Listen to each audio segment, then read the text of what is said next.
my studio. This is the outside of the studio, my galleries, and these are my gardens. And we're going to go inside and I'm going to share things with you.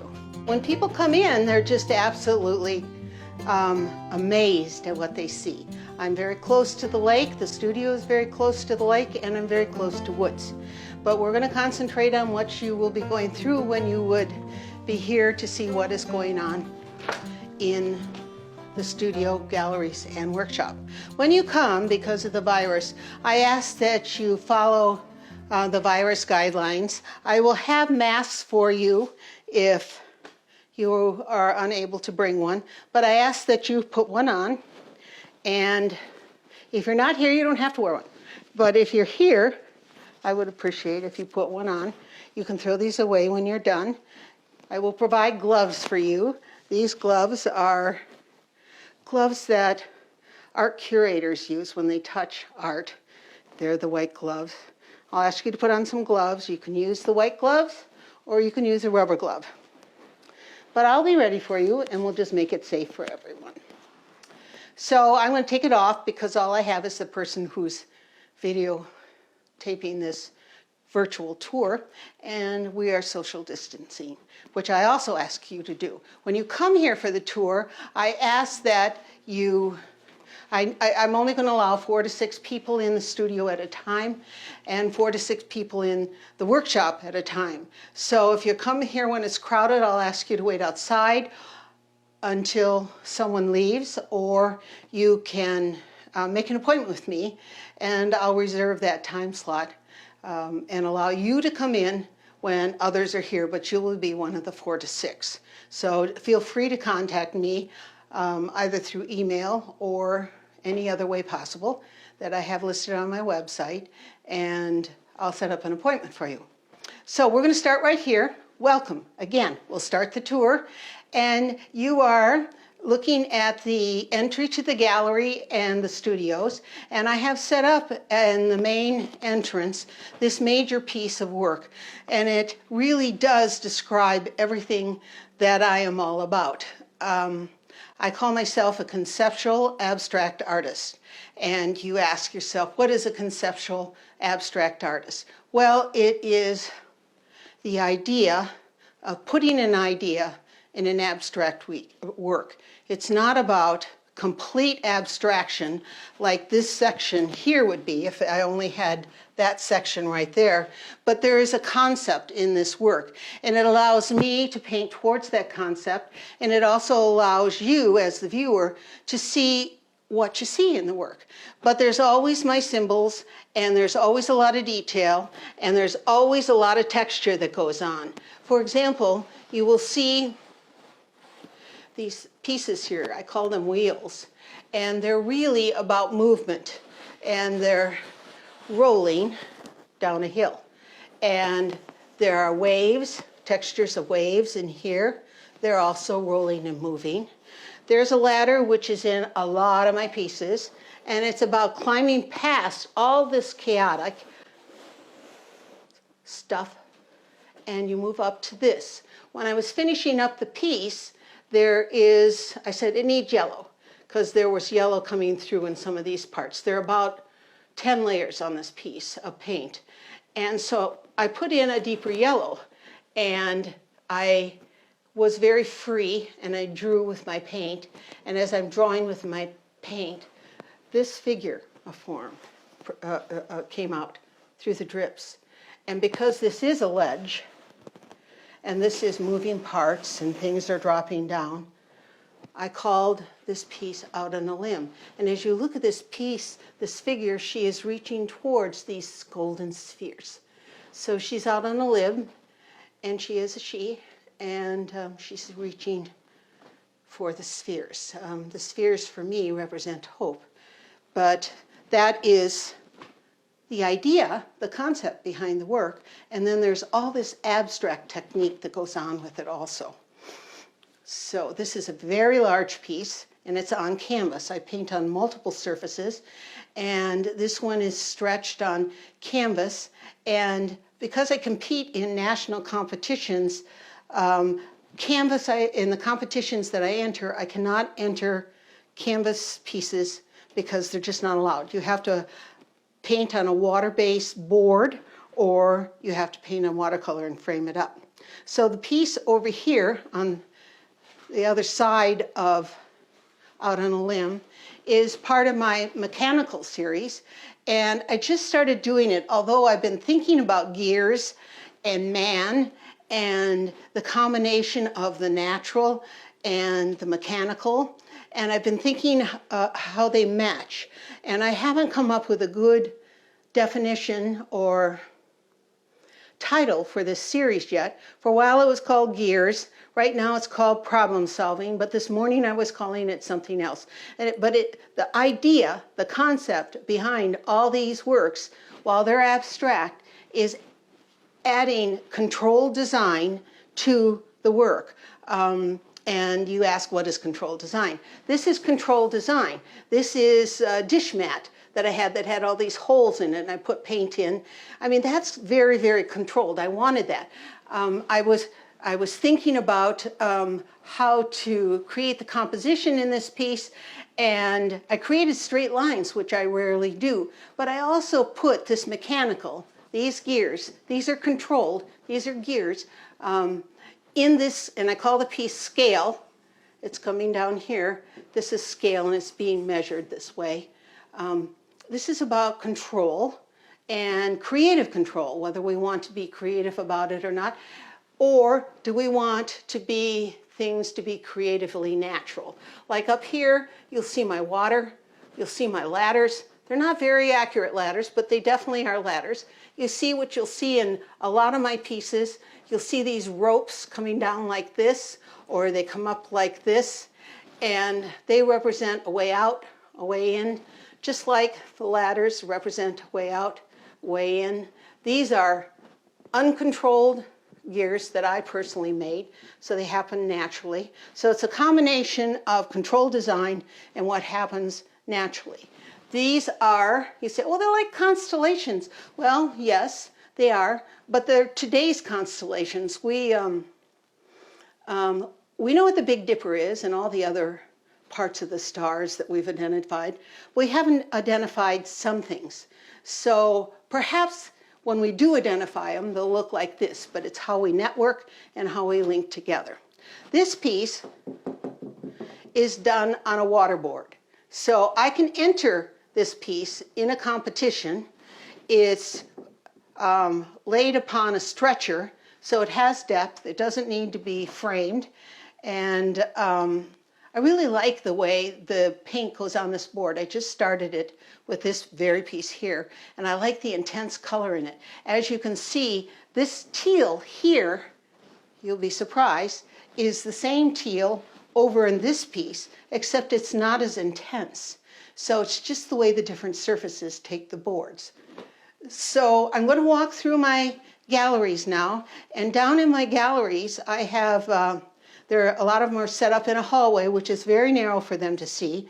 So at a later, I'll just sort of comment on them as I walk through here. And because this is a virtual tour, I'm going to take them off the wall later, and I'll go into detail like I've done in these two pieces. So if you're interested in a piece, as I walk by, you'll see them at a later time in another video and where I talk about them. But as we walk down the hallway, here, there's a piece here that's a continuation of the Gears series. There's a very natural old growth series that I have here. This is one of the very first pieces that I ever did for the Gears series, and you'll notice that the gears are very different. And as we walk into this gallery, I've set it up as a gallery with water. I'm calling it my water gallery. And there's 3 paintings in here. There's other pieces of artwork too by other artists who are either open during the tour or not open during the tour. But in each one of these 3 pieces, I do water. And I've been very concerned about our water and how we treat it and what we do with our water. And so I did a whole series. This piece here, there's 3 different ways to handle how I handle mark making. And this piece happens to be a beach. And there's a big sky, and it's a warm day, but the clouds are coming in. And in a lot of my pieces, you will see what I call critters. And these little critters are just fun, playful things that I put in my pieces. And they have different things going about. These are all critters walking down to the beach. And there's my wheels, there's ropes coming down, as I mentioned to you before. But this one has long hair. I don't see anyone with a telescope in this one. This one has wings, but when you look at the critters, it's fun to imagine what they could be. So these are critters all going down to the beach. In this water piece over here, this is a landscape with a lake. My husband and I, we do paddle in the wilderness often. We've gone to places like Patagonia and Greenland and northern Canada and the Arctic. And so nature is always part of who I am and is always in the works. And we were in Canada fishing in northern Canada, and I was thinking about the caribou migrating in the area. And I was thinking about all the ancestors that were in this area that have traveled these roads and these lands. And I created a migration path. And a lot of my pieces, you'll see these journeys, and I actually call a lot of them journeys. And they're like migration paths. And as I started thinking about it at the time when we were up north, I was thinking about the caribou migrating, but butterflies migrate. There's a little thing that I call the tiny spider gnat that I painted a long time ago. I painted his journey from the Gulf Coast over to, across the Gulf, over to Mexico, and he survived, and he's no bigger than a flea. And it's really kind of cool to think of those natural things. So anyway, you can see here again, I wanted some red. You can see a figure. You can see my constellations and different ways of networking. This piece too has lots of texture under it. There's probably 10 layers of paint underneath. So you can see things that I put in, I tried, and then I said, no, it doesn't work. And so I put in something else. So behind that, if you were to erase the top layer, you come across another layer and another layer. Again, there's the lake. And over here, this is I've done several pieces with flowing waters. And the flow of the water was very, very important to me. And it has lots of textures because there's lots of layers like all my other pieces. But this became a beautiful, beautiful spring water flow coming down. And it was in the evening, so it's dusk and the stars are coming out. And again, there are my constellations. And I'm talking about how we network together. If you're wondering what this means, this represents a wave or movement. And again, it's linked. It's about connecting with people. And yes, I did this piece a long time ago. So we're going to walk out into another gallery now, down the hall again. This is part of a circus series I did. This one is part of a flower series, which I posted online. I did flowers from March on for the longest time because they brought me a lot of happiness and they made me smile. And it was all about love and loving our neighbor and what we should do. And so they just made me feel good. So I started painting flowers. Some of them are older. I've painted flowers for a long time. But some of them are newer, and I'm very excited about them. So again, the concept behind these abstractions is how we can get along, how love makes us feel, and there's many quotes that I could give you about love. I know you know all about them, and I do believe it shouldn't disappear. It should always be with us. But these are my flowers. This is a piece called Queen Anne's Lace. And it's just as delicate as Queen Anne's lace is. This is called Blue Vase, and this is one of the more recent ones. And I just love what happened with the vase and the challenge I had. Every piece I do, there's a challenge I start out with. and the challenge I had of making it look like flowers and at the same time having to be playful and happy. This very large piece here is done on canvas.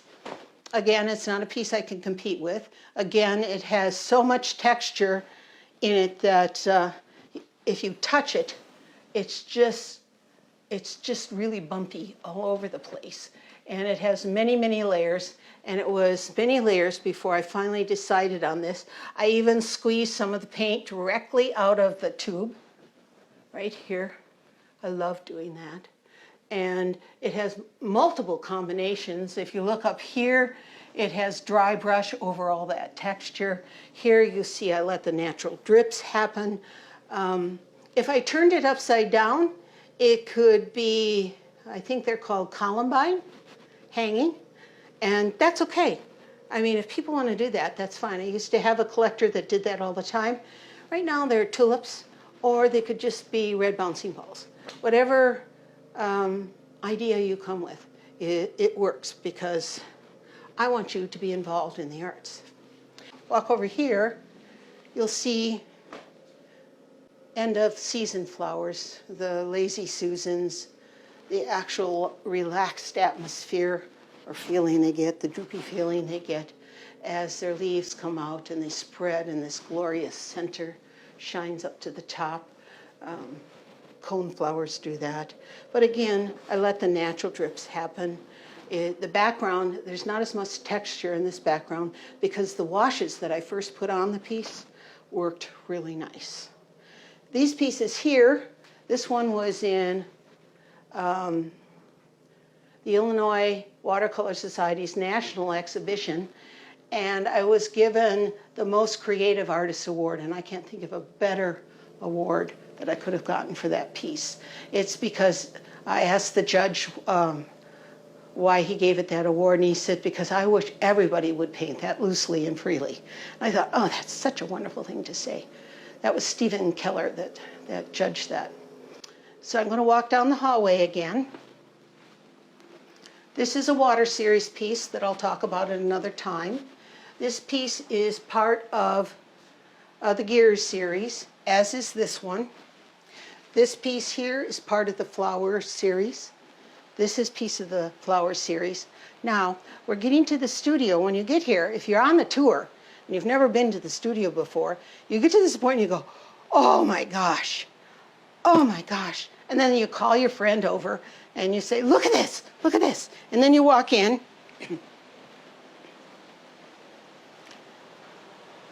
And the comment generally is, isn't this marvelous? You are so lucky to have this space. Oh my gosh. And I have all the natural environment looking out, all the natural light looking out. I'm looking out at the backyard right now, and you can see dragonflies all over the place. It's just a wonderful place to paint. And I will talk to you about the different kinds of paints you use, because I frequently get that question. And I use everything that's water-based, everything and anything that's water-based. I never limit the kind of paint I can use as long as it doesn't damage my heart and soul and my body.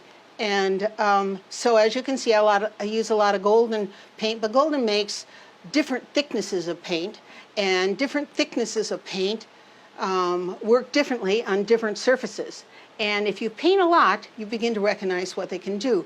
But if you don't paint a lot, you haven't figured that out yet. So, and these are thicker Liquitex paints or acrylic paints, and these are made by a different company, but they're thicker and they come on thicker. So the ones in the other gallery that I showed you that were about with the thick paint squeezed out of the tube, that's what it's squeezed out to. These are, a lot of artists are using dyes right now, and I always like to use them because the color is so intense, but I don't use them like other artists today are using them. I use metallics.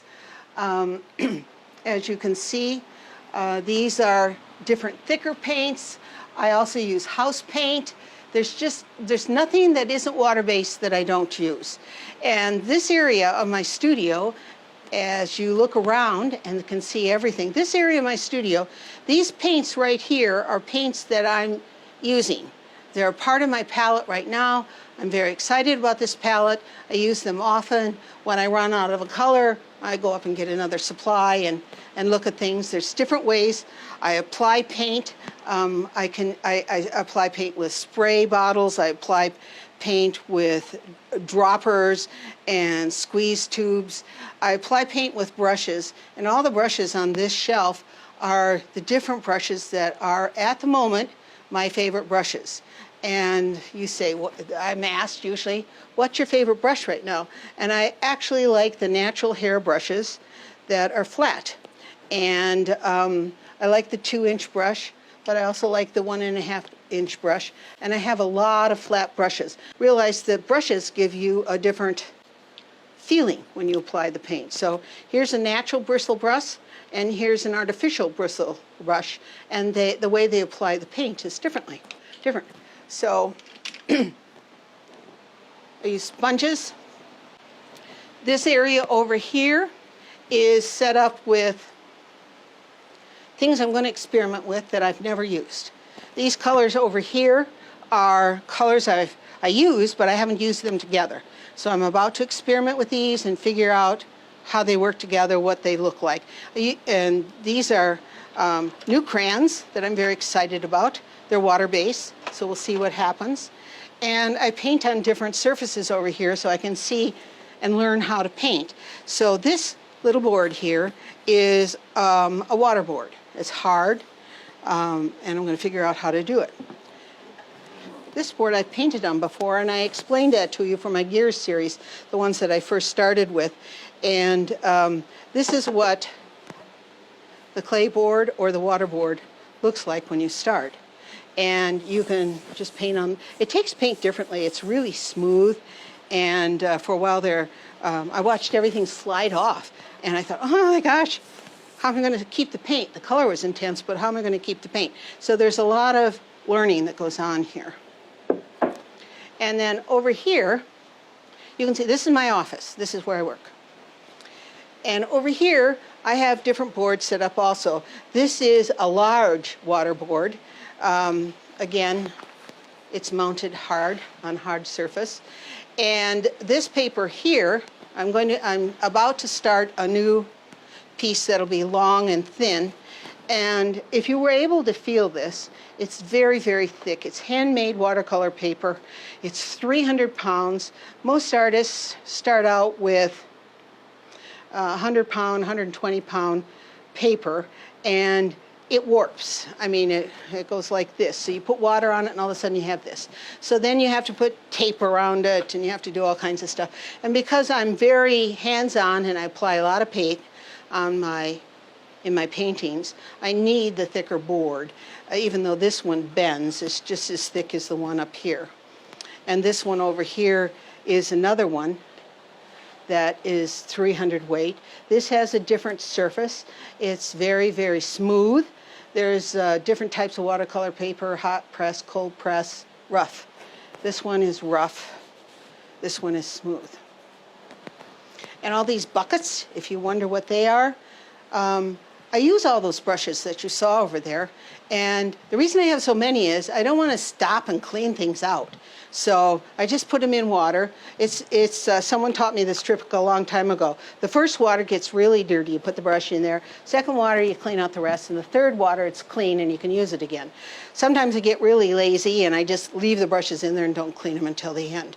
But because I don't want to, if I have a brush loaded with red paint, and I wash it out, but then I want red again, what are you going to do? You're going to get red on it again? So I'll have red, yellow, blue, all the major colors and all that, and then I'll be able to use them frequently without washing my brushes. That's just lazy. So over here, I have a canvas piece, like you saw in the entryway for Out on the Limb. And they start out flat like this. I paint flat. I switch from the boards over to my table and go back and forth, just so I can get particular different marks. And for this one, it ended up on the board as I was finishing it up because I wanted to create these tall, skinny things with the drips, like a flower.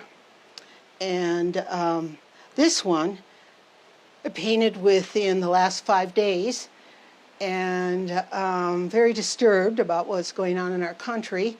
And I ended up calling it my peace plant, and I love the way it turned out. I primed my own canvas, so here's raw canvas on the back. And a lot of people who prime their canvas start with the raw canvas, and then they prime it with gesso. I have found that house paint is much, much cheaper and does the same thing. So I use house paint. And one of the reasons I do use house paint, and if you're an artist you will realize, it's less expensive than regular artist paints. And because I use a lot of paint in some of my pieces. Here you can see I squeezed it out of the tube, and I'll just save those expensive tube paints for the final product, if that's what is the final artwork. Today, many artists buy pre-stretched canvases. They look like that, and the canvas is thin.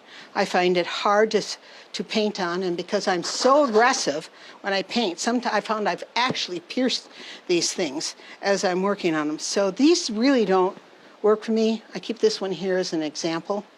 I buy canvas in a roll. These pieces up here, these blocks, you wonder what those are for? They're for setting up my tabletops, which are over here. You see I have these trays, and because I use so much water, it needs a place to go.